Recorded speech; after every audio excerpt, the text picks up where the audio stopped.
हिंद साथियों, सभी का स्वागत है लक्ष्य एजुकेशन के यूट्यूब चैनल पे। देखिए दोस्तों, आज हम लोग जो है सिंपल इंटरेस्ट की पार्ट 2 वीडियो लेकर के आए हैं, जो कि आप लोगों को इसमें बहुत ही ज़्यादा इम्पोर्टेंट क्वेश्चंस आने वाले हैं। और ख़ास करके यदि आप बिहार एसएससी की तैयारी कर रहे हैं या फिर ऐसा कोई भी एग्ज़ाम की तैयारी कर रहे हैं जहाँ पर आपको सिंपल मैथ आता है ना, तो वहाँ पे आपको ये जो है क्लास इम्पोर्टेंट हो जाता है। ठीक है साथियों, तो हमारे साथ बने रहिएगा पूरे वीडियो में। सिंपल इंटरेस्ट का पार्ट 1 अगर आप लोग नहीं देखे हैं तो उसको देख लीजिएगा, वो भी ज़्यादा इम्पोर्टेंट पार्ट था ही। बस उसके बाद जो है सेकेंड टाइप जो है ये और भी ज़्यादा इम्पोर्टेंट है, क्योंकि उसमें तो हम लोग बेसिक प्रश्नों की चर्चा करे थे। आज कुछ हम लोग जो है एडवांस लेवल्स के क्वेश्चन जो है, जो कि बड़ी अच्छे एग्जाम में आए हुए हैं, तो वैसे क्वेश्चनों को हम लोग आज चर्चा करेंगे। ठीक है साथियों, तो बढ़ेंगे अपने सेशन की ओर, ज़्यादा टाइम वेस्ट नहीं करेंगे। वीडियो को पूरा वॉच करिएगा। अगर वीडियो पसंद आएगा तो वीडियो को लाइक करिएगा, और चैनल पर पहली बार होंगे तो चैनल को सब्सक्राइब कर दीजिएगा। ठीक है साथियों, देखिए पहला क्वेश्चन क्या है कि किस दर पर कोई धन 12 वर्ष में स्वयं का दोगुना हो जाएगा। ठीक है, 12 नंबर प्रश्न है। इससे पहले के क्वेश्चन हम लोग कर चुके हैं। ठीक है, तो आगे देखेंगे। 12 नंबर कहता है किस दर पर कोई धन स्वयं का जो है 12 वर्ष में दोगुना हो जाएगा। मतलब मान लीजिए अगर पहले धन 1 रुपया है, कितना है 1 है, तो यह दोगुना हो जाएगा। मतलब सर कितना का ब्याज मिला इसमें, तो 1 से 2 हो गया धन। जब 1 से 2 हो गया धन तो इसका मतलब इसमें 1 रुपया का ब्याज मिला सर। अब दर बराबर आपको पता ही है, दर बराबर होता है ब्याज गुना 100, तो ब्याज गुना 100 बटे मूलधन आपका 1 था, समय है 12। ठीक है साथियों, यहाँ तक की चीज़ें समझ में आई होगी। अब काट दीजिए इसको। अब इसको काट दीजिए तो हो गया 100/12, और 100/12 कहने का मतलब आप इसको काटिए 100/12 काट दीजिए। ये कटेगा आपको 50 बार में, फिर कटा आपको ये 6 बार में। इसको फिर से काटिए 25 बार में, और ये 3 25/3%। यह आपका हो गया एकदम सही आंसर। बताइए, ऐसा ऑप्शन है? ऑप्शन नंबर बी आपका एकदम सही आंसर है। चीज़ें समझ में आ रही होगी तो लाइक करिएगा दोस्तों। चलिए, ऐसा क्वेश्चन एग्जाम में आता है और आप लोग इसमें गलती नहीं करेंगे, मेरी ऐसी उम्मीद है। ठीक है साथियों, चलिए देखिए अगला क्वेश्चन देखते हैं। देखिए 13 नंबर प्रश्न बहुत ही इंपॉर्टेंट प्रश्न है। ऐसा प्रश्न आएंगे तो आप लोग इसको जो है चुटकियों में कैसे बना सकते हैं, मैं ये बता रहा हूँ। कि इसको देखने से लग रहा है बहुत बड़ा क्वेश्चन है, लेकिन साथियों मैं बताऊं कि इसको बहुत ही आसानी से बना लेंगे। कैसे, समझिएगा। आपको एक चीज़ याद रखना है, कि एक सूत्र याद रखना है, n1-1/n2-1 बराबर T1/T2। अब देखिएगा ये जो है कह रहा है कि आपको, क्वेश्चन ध्यान से पढ़िएगा, कि एक राशि है साधारण ब्याज की दर पर निवेश करने पर 8 वर्ष में जो है 2 गुना हो जाता है। तो भाई साहब 2-1, और यह जो है इसको कितना गुना कह रहा है कि उसी दर पर यह राशि 3 गुना कितने वर्षों में हो जाएगा। तो 3-1 दूसरा गुना इसका हो गया आपको 3। अच्छा, कितने वर्षों में है, तो भाई साहब पहले ये 8 वर्षों की बात कर रहा है, तो कितने वर्षों में यह 3 गुना हो जाएगा। तो T2 हमें निकालनी है। अब भैया 1/2 बराबर हो गया आपको 8/T2। अब यहाँ से T2 बराबर आप निकालिएगा तो कोना को निगुना 8 दूना 16 वर्ष। 16 वर्ष में यह राशि क्या हो जाएगा, 3 गुना हो जाएगा। तो साथियों इसका आंसर क्या आ जाएगा आपका, ऑप्शन नंबर डी हो जाएगा। कौन सा आंसर हो जाएगा, ऑप्शन नंबर डी आपका एकदम सही आंसर है। बताइए, बन जाएगा ऐसे प्रश्न, कोई दिक्कत है? चलिए आगे बढ़ेंगे अगले क्वेश्चन की ओर। अगला क्वेश्चन देखिएगा 14 नंबर प्रश्न। 14 नंबर प्रश्न भी सेम उसी के जैसा प्रश्न है जैसा हम लोग पिछले क्वेश्चन में किए थे। देखिएगा 14 नंबर प्रश्न जो है आप इसको भी बहुत ही आसानी से बना सकते हैं। कैसे कर रहे हैं, देखिएगा कि आपको दिया हुआ है कि ये जो कोई धन है ना, वो कोई धन जो है कितना गुना है। साथियों क्वेश्चन में पढ़िएगा कि देखिए एक ऋण साधारण ब्याज दर से 6 वर्षों में बढ़कर 3 गुना हो जाता है। देखिए इस ऐसे क्वेश्चन को हम कैसे बनाते हैं, थोड़ा सा इसके ओर देखिएगा कि 3 गुना हो जाता है कितने वर्षों में। 3 गुना हो गया कितना वर्षों में साथियों, तो ये हो गया आपको 3 गुना 6 वर्षों में होता है ना, 6। और इसको जो है 8 गुना हो जाएगा तो कितने वर्षों में ये 8 गुना हो जाएगा। तो T2 हमें निकालनी है। तो 2/7 बराबर हो गया 6 में आपको T2।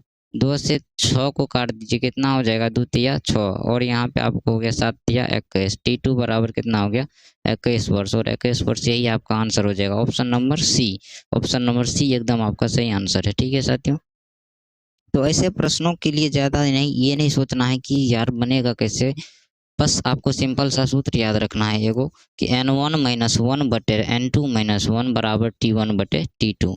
आप उसको यहाँ पे हो सकता है कि वो टाइम दे दे और आपको पूछ ले कि कितना गुना हो जाएगा। इस क्वेश्चन को भी हम ऐड किए हैं, ऐसे ऐसे प्रश्न भी है, उसको हम लोग देखेंगे। ठीक है, चलिए बढ़ते हैं आगे क्वेश्चन की ओर। अगला क्वेश्चन देखिएगा, अगला क्वेश्चन क्या है। देखिए भाई साहब, इसमें आपको कह रहा है समय के बारे में। वो आप समय आपसे समय पूछ रहा है कि समय कितना होगा। समझिएगा कि कितने समय में कोई धन जो है साधारण ब्याज की दर से 5% दर से क्या हो जाएगा, 2/5 हो जाएगा। मतलब समझिएगा कि ये जो क्वेश्चन है इसका मतलब कहने का क्या है। अगर आप मतलब समझ जाते हैं इसके कहने का तो यकीन मानिएगा क्वेश्चन आराम से बना लेंगे। कैसे, बहुत ही ईजी है, समझिएगा कैसे। कि ये कह रहा है ब्याज 5% दर से उस धन का 2/5 है। ब्याज जो है धन का कितना है, धन का भाई साहब धन का है, धन का 2/5 है। इसका मतलब क्या हुआ है, ब्याज कितना है, 2 है भैया। इस पॉइंट को समझिएगा, यही बातें समझने वाली है। 2/5 है, सॉरी 2/5 है, तो यहाँ इसका मतलब हुआ धन कितना है आपका, टोटल धन हो गया भैया, धन कितना हो गया 5, और ये ब्याज कितना हो गया आपको 2 रुपया। तो आप एक बात समझिएगा कि यहाँ पे मूलधन आपको कितना है 5 है, और ब्याज कितना है भैया, ब्याज आपको दिया है 2।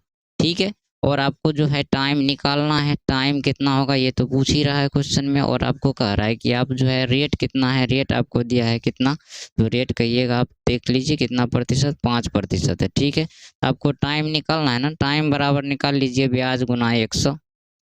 क्या कहेंगे, ब्याज गुना 100।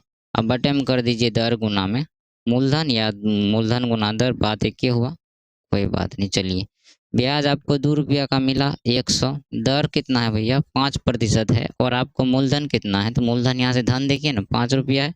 5 पचे 25 चौके 100, 4 दूना 8, 8 वर्ष हो गया इसका समय। क्या हो गया भाइयों, 8 वर्ष इसका हो गया आपको समय। तो 8 ईयर्स क्या हो जाएगा, एकदम सही आंसर है। बताइए, ऑप्शन नंबर मिलाइए, ऑप्शन नंबर आपका हो जाएगा ए में ही ऑप्शन है 8 वर्ष। ठीक है, चलिए बढ़ते हैं आगे क्वेश्चन को। अगला क्वेश्चन देखिएगा, 16 नंबर प्रश्न क्या कहता है। आशा करते हैं ऐसे प्रश्नों में आपको दिक्कतें नहीं होगी, बहुत ही ईजी है। एक बार अगर आप चाहें तो इसको एक बार और समझ लीजिए कि आपको कहा कि 5% साधारण ब्याज की दर से कितने समय में कोई धन जो है उसका 2/5 गुना ब्याज। मतलब कहने का समझिएगा, ये जो 2/5 पॉइंट है ना, यहाँ पे एक चीज बहुत ही गौर से समझिएगा कि आपको ब्याज है 2, धन है 5। यहीं से चीजें स्पष्ट हो जाएगी कि भैया एक बात बताइए कि अगर हमारे पास ये कहता है ब्याज धन का 2/5 है, तो ये नीचे में जो है, ये तो नीचे में आपको टोटल धन ना हो गया, और ऊपर में उसका ब्याज हो गया। अब इसका मतलब 5 रुपया पर उसको 2 रुपया का क्या मिलता है, ब्याज मिलता है। तो आपको टाइम बताना है, यही न कह रहा है। आपको ब्याज 2 रुपया, मूलधन हो गया 5 रुपया, आपको समय बताना है, रेट 5% उन्होंने दिया है, तो क्या समय नहीं निकाल लेंगे यहाँ से। ठीक है, चलिए बढ़ेंगे आगे। आगे देखिएगा अगला क्वेश्चन क्या है। देखिएगा 16 नंबर प्रश्न। 16 नंबर प्रश्न क्या कहता है, समझिएगा ध्यान से कि 16 नंबर प्रश्न में आपको कह रहा है कि कोई धन जो है, ध्यान से पढ़िएगा क्वेश्चन को, कोई धन किसी साधारण ब्याज की दर से 6 वर्षों में 2 गुना, तो कितने वर्षों में 8 गुना होगा। ठीक है, आपको N1 दिया है, N1 कितना दिया है सर, N1 आपको दिया है बताइए 2, और आपको जो है आपको जो है N2, N2 कितना दिया है, तो N2 बराबर 8 है। T1 कितना है, टाइम 1 है आपको 6, और टाइम 2 कितना है, टाइम 2 तो आपको निकालना है भैया। यही तो क्वेश्चन है। हाँ, इतना चीज़ तो क्वेश्चन में गिवन है ना, बताइए, इतना ही चीज़ तो दिया हुआ है, और तो कुछ नहीं दिया है। अब वो पूछ रहा है कि T2 बताइए कि कोई धन जो है, कोई धन किसी दर से जो है 6 वर्ष में आपको क्या कर रहा है, 2 गुना हो जाता है। मतलब इसका N1 2 है, और आपको कह रहा है कि वो जो है कितने वर्षों में 8 गुना हो जाएगा। तो यही सूत्र लगाइएगा, समझिए कैसे लगाइएगा सूत्र। आप लोग कहेंगे सर यहाँ पे हम ये सूत्र लगाएं, N1-1/N2-1 बराबर T1/T2, कोनो दिक्कत है, हम कहेंगे नहीं, किसी भी प्रकार का कोई दिक्कत ऐसे में नहीं है। आप इसको इजीली लगा सकते हैं। कैसे साथियों, समझिएगा। आपको N1 एकदम आराम से समझिए, कोई हड़बड़ाने की ज़रूरत नहीं है, बहुत ईजी वे में समझिए। N1 का मान आपको दिया है 2 - 1/N2 का मान है 8 - 1 बराबर में, इधर देखिएगा T1 का मान आपको 6 है, T2 भैया निकालना है। 1/7 बराबर हो गया साथियों 6/T2। अब कोना कोनी गुना कर दीजिए, T2 बराबर 6 × 7 42। कितना हो गया? 42 वर्ष आपका एकदम सही आंसर है। दिख रहा होगा आपको? ठीक है, चलिए 42 ऑप्शन नंबर आपको बी। ठीक है साथियों, कोई दिक्कत है ऐसे प्रश्नों में इजीली लगा लीजिएगा, कहीं कोई समस्या नहीं होने वाली है। 17 नंबर प्रश्न देखिएगा। 17 नंबर क्या कहता है? देखिएगा इस प्रश्न में जो है आपको क्या पूछा रहा है, n गुना पूछ रहा है। इससे पहले के प्रश्न में अंतर समझिएगा कि वहाँ पे आपसे टाइम पूछा था। ठीक है, जो भी क्वेश्चन अभी तक की उसमें टाइम पूछ रहा था। अब ये जो क्वेश्चन दिख रहा है आपको, इसमें वो गुना पूछ रहा है कि वो कितना गुना हो जाएगा, मतलब n का मान पूछ रहा है। ठीक है साथियों, समझिएगा। आपको क्या दिया हुआ है, आपको यहाँ पे दिया हुआ है कि टाइम जो है कोई धन किसी साधारण 12 साल में 7 गुना, 42 वर्ष में या कितना गुना होगा, समझिएगा। T1 आपको कितना है भैया? 12 है। N1 कितना है? 7 है। T2 कितना है? 42 है। N2 आपको पूछ रहा है, यही तो दिया हुआ है। समझिएगा इसको कैसे कहेंगे कि हम कहेंगे सर जी आप सूत्र बताए हैं कि N1 माइनस 1 बटे N2 माइनस 1 बराबर T1 बटे में T2, यही तो बताए हैं। अब सर यहाँ पे करिए इसको, N1 का मान आपको कितना है? 7 माइनस 1 बटे N2 का मान सर जी नहीं पता है, N2 का मान नहीं पता है। ओके, कोई बात नहीं। T1 का मान आपको पता है, T1 का मान आपको है 12 और T2 का मान कितना है? 42। कोई दिक्कत नहीं है। 6 बटे N2 माइनस 1 बराबर हो गया 12 बटे 42। कोई दिक्कत है? 6 6 6 दूना 12 हो गया साथियों। 2 इंटू N2 माइनस 1 बराबर हो गया आपको, इधर करिएगा तो कितना? 42। क्या हो जाएगा? 42। ठीक है, 42। यहाँ N2 माइनस 1 बराबर हो गया 42 और 2 गुना में उधर आके भाग में हो गया 21। ठीक है, अब यहाँ से आप N2 बराबर निकाल लीजिए। 21 में 1 को उधर भेजिए, ससुरा जाके जुट गया। 21 प्लस में हो गया 1 बराबर में हो गया 22। कितना हो गया? 22 हो गया। तो 22 गुना क्या हो जाएगा? आंसर हो जाएगा कि कितना गुना? तो 22 गुना हो जाएगा। ठीक है साथियों, समझ में आई होगी चीज़ें, आशा करते हैं। अगर आपको समझ में आई होगी तो कमेंट करके बताइएगा कि आपको ये वीडियोज़ कैसा लग रहा है। ठीक है साथियों, तभी क्योंकि साथियों होता क्या है, आप लोगों का एक मोटिवेशन ज़रूरी होता है और जब तक आप लोगों का सपोर्ट नहीं मिलेगा तो फिर चीज़ों को उतना मोटिवेट होकर के कराने का मन नहीं करता है। तो आप लोगों का सपोर्ट चाहिए, थोड़ा सपोर्ट बनाए रखिएगा। बाकी चीज़ों के लिए हम लोग हमेशा तैयार हैं। आपको मैथ में कहीं कोई दिक्कत होने वाली नहीं है। अगर आप लोग इस वीडियो को यहाँ तक देख रहे हैं तो मैं यकीन मानता हूँ आप लोग यहाँ तक में ज़रूर कुछ ना कुछ सीखे होंगे और हमारे साथ बने रहिएगा। आपके एग्ज़ाम में अभी भी अगर हम बिहार एसएससी की बात करेंगे तो आपको वहाँ पे 70 अप्रॉक्सीमेट 70 दिन का टाइम अभी भी है। तो अगर आप अभी से भी स्टार्ट कर देते हैं ना अपने मैथ को तो साथियों 100% हम मेरा यकीन है कि आप अगर मैथ में 25 क्वेश्चन आता है तो कम से कम 24 क्वेश्चन करके आइएगा हमारे साथ जुड़ करके। ठीक है, और इस चीज़ को ऐसे नहीं कह रहा हूँ, मैं अपने एक्सपीरियंस के हिसाब से आप लोगों को बता रहा हूँ साथियों कि मैं पेपर का एनालिसिस किया हूँ कि पेपर वो पूछता कैसे है। और एक बात समझिएगा कि ये पेपर जो है पता नहीं है कि आने वाले टाइम में अब फिर कब इसका वैकेंसी आने वाला है। तो इस चीज़ इसलिए हमें इसी एग्ज़ाम को अपना अंतिम एग्ज़ाम मान करके इस एग्ज़ाम पे फोकस करना है। ठीक है साथियों, चलिए बढ़ेंगे अगले क्वेश्चन की ओर। अगला क्वेश्चन देखिएगा, अगला क्वेश्चन क्या है? देखिएगा मोस्ट इम्पोर्टेंट प्रश्न है ये, आपको जो दिख रहा है स्क्रीन पे दिख रहा होगा क्वेश्चन कि किसी धन का साधारण ब्याज उस धन का 81/100 गुना है। मतलब भैया ब्याज जो है आपको जो है 81/100, यही तो है। तो ये क्या हो गया सर? ये तो आपको ब्याज ना हो गया क्वेश्चन के हिसाब से, और ये क्या हो गया? आपको मूलधन हो गया। बताइए, यहाँ तक तो समझ में आ गया होगा। अब भैया एक बात बताइए कि अगर आपको जो है 81 रुपया ब्याज है, मूलधन आपको है 100 और क्वेश्चन में यह दिया है कि दर और समय संख्यात्मक रूप से बराबर है। तो इस लाइन का मतलब समझिएगा कि टाइम बराबर रेट है, दोनों बराबर है। चलिए, आपको पूछ क्या रहा है? तो समान है तो दर बताइएगा। तो दर बराबर हम निकालते हैं तो दर बराबर एक चीज़ समझिए, यहाँ पे पूरा सूत्र लगाना पड़ेगा कि सिंपल इंटरेस्ट बराबर होता है मूलधन गुना समय गुना दर, अब बटे में होता है सर 100। नॉर्मल फार्मूला जो आप लोग जानते हैं।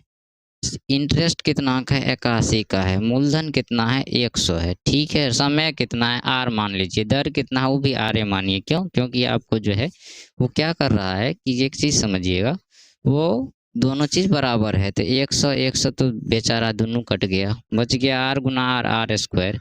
81 बराबर में आर स्क्वायर, तो स्क्वायर को इधर करिए क्या हो जाएगा? रूट हो जाएगा। तो भैया आर का मान कितना आ गया? 9 नमा 81। आर कितना प्रतिशत सर? 9% ऑप्शन। चलिए साथियों, मिलेंगे आप लोगों से अगले वीडियो में। आज के वीडियो में हम लोग इतना ही प्रश्नों को देखेंगे, ठीक है साथियों। अगर आप लोगों को वीडियो पसंद आएगा तो कमेंट करके बताइएगा आपको ये क्लास कैसा लगा, आगे की क्लास आप लोगों को किस तरह से चाहिए, या फिर हमारे क्लास में कुछ किसी प्रकार का इशू है या कोई साउंड इशू है या आपको दिखने में इशू है या बोर्ड नहीं दिख रहा होता है, तो उस चीज़ का इशू है तो वो भी कमेंट करके बताइएगा। मिलेंगे आप लोगों से अगले वीडियो में। तो बाकी यहाँ तक वीडियो में बने रहने के लिए थैंक यू वेरी मच दोस्तों। जय हिंद।